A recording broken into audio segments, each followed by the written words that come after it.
which is a good thing. There's two main ways. I'm not stupid. No one's suggesting that.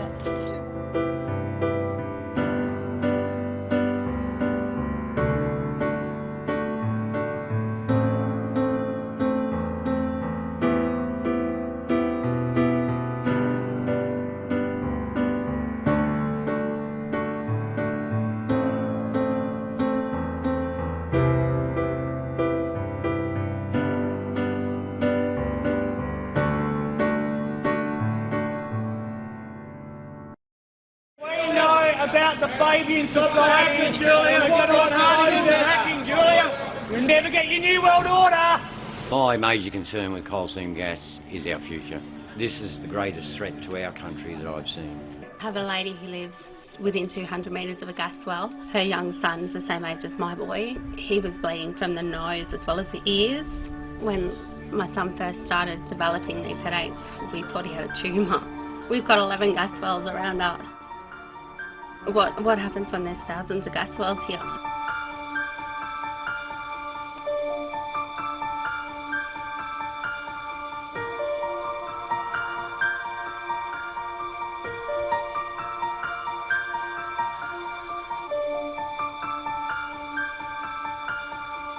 Prime Minister, you just got back from Washington. But what Australian citizens want to know is, which country do you represent? Do you represent Australians, and will you fight for Australian interests? Because it's not the first time that you or a member of your cabinet has been into a US government building and exchanged information.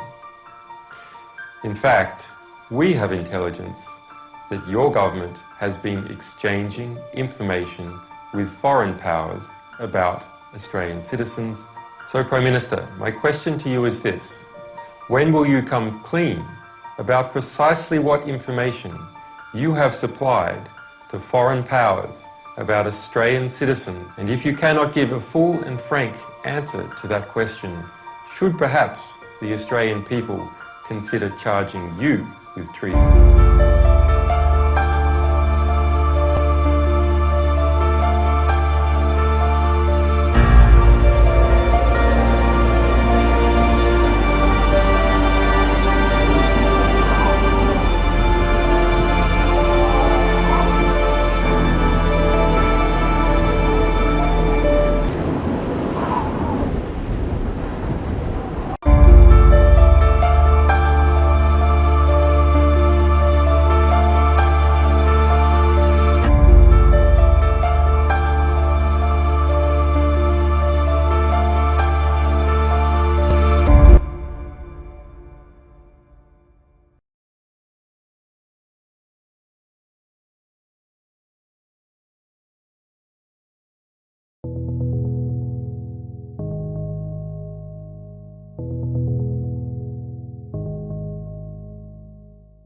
This movement isn't about the 99% defeating or toppling the 1%. You know the next chapter of that story, which is that the 99% create a new 1%. That's not what it's about. What we want to create is the more beautiful world our hearts tell us is possible, a sacred world, a world that works for everybody, a world that is healing, a world of peace. You can't just say, we demand a world of peace. Demands have to be specific.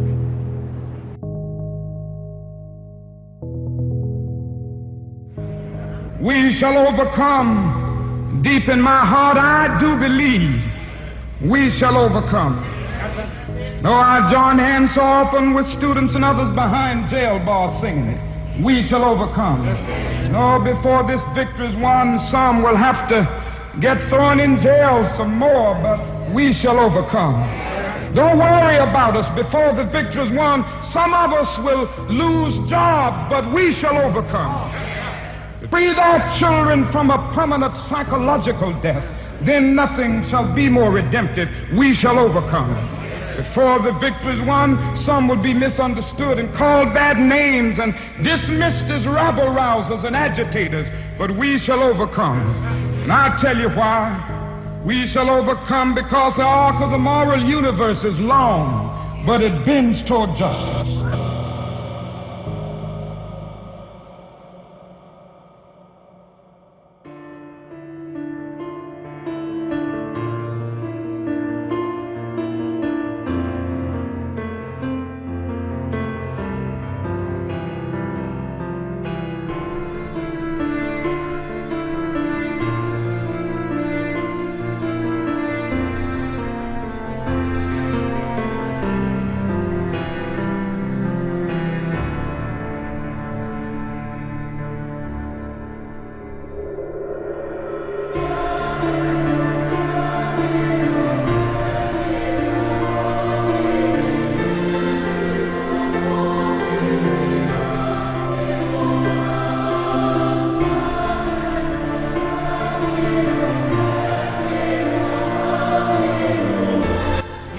dealing with a human being. They are just human beings. They'll tell you, I'm an agent for the government, I'm a peace officer, I'm this, I'm that. No. You are a human being in a common law jurisdiction, and that's all there is to it. That's first and foremost, and I'm not forgetting that. Yes, you can affect them. You can use, they will respond to emotion, they will respond to threats, they'll respond to a baseball bat in the bottom of their knee. They will respond. They will also respond to love, compassion, and truth. Don't look at them as anything more than simply a human being using a tool. And the tool that they are using is words. All they are words. The government is just composed of human beings using words. Take away the human beings, you don't have a government.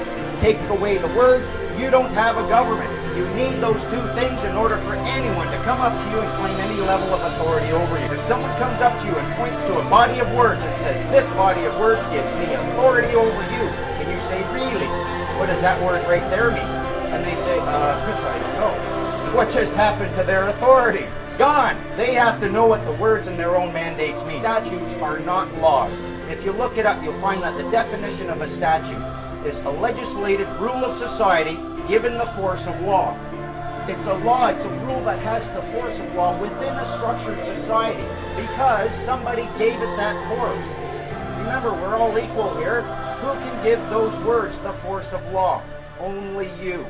Your consent is required for any statute to have the force of law. Oh, it's key. It's the big monkey they're hiding. The supremacy of God and the rule of law. If they want any power over you, they've got to do one of four things. They've got to claim and then prove that they exist above God. They've got to claim and then prove they are God. They've got to claim and then prove that somehow they exist between you and God. Or they can produce a document upon the face of which can be found the verifiable signature of one deity commonly known as God. And if they can't do that, they have no claim to power.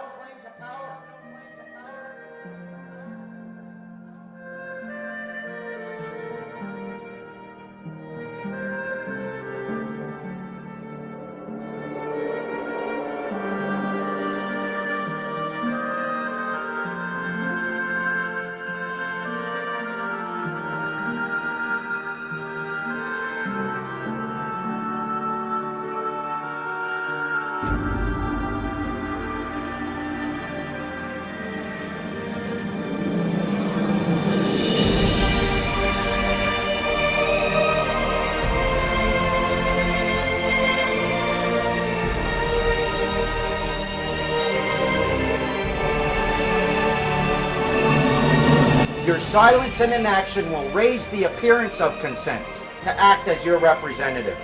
Consent can be achieved when you do nothing. Equality before the law is paramount. Everything else is gravy. No matter who you're dealing with, government agents, police officers, judges, we're all human beings in a common law jurisdiction.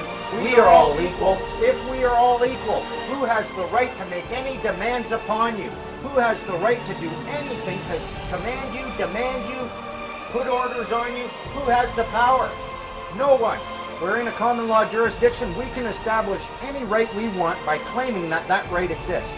I can claim the right to poke you right in the eye. If I give you notice of this claim and you don't do anything, and then I poke you in the eye, you got no complaint. None.